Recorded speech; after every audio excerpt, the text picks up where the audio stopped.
آؤ ایک ایسی جگہ کو دیکھنے چلیں جہاں نہ ٹکٹ کی ضرورت ہے نہ پاسپورٹ اور ویزے کی۔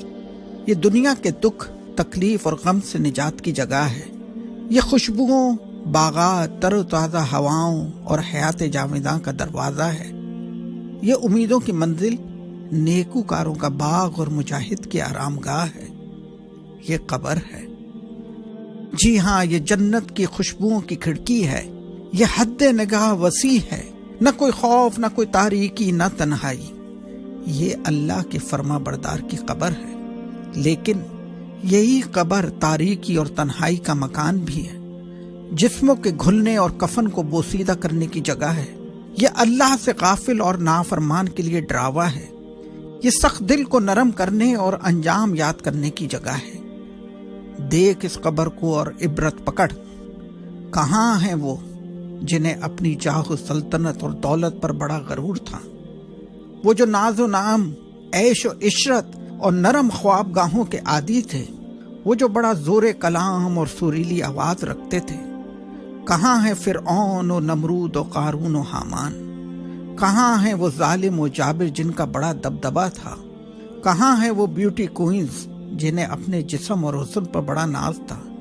کہاں ہیں وہ کڑیل جوان جنہیں اپنی جوانی پر بڑا اعتبار تھا؟ بس یہاں نہ کوئی دربان ہے نہ پاسبان، کوئی فوج ہے نہ کوئی لشکر، بس تو ہے اور میری تاریکی اور خاموشی۔ اے غافل انسانوں، یہ قبر مال و دولت، شہرت و عزت اور دنیا کی ہر چیز سے جدائی کا مقام ہے۔ یہ حسرت و غم کا گھر ہے۔ یہ زہریلے کیڑوں اور بدبوؤں کا مسکن ہے۔ یہ قبر پکار پکار کر کہہ رہی ہے کہ میں ہولناک ہوں۔ پس اے انسان، بتا تو نے میرے لیے کیا سامان کیا ہے؟ تجھے کس چیز نے مجھ سے دھوکے میں رکھا؟ کہاں گئی تیری وہ اولاد جو محبت کا بڑا دم بھرا کرتی تھی؟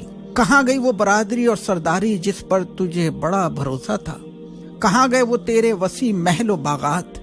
بس آج تو ہے اور تیری یہ تنگ و تاریک قبر۔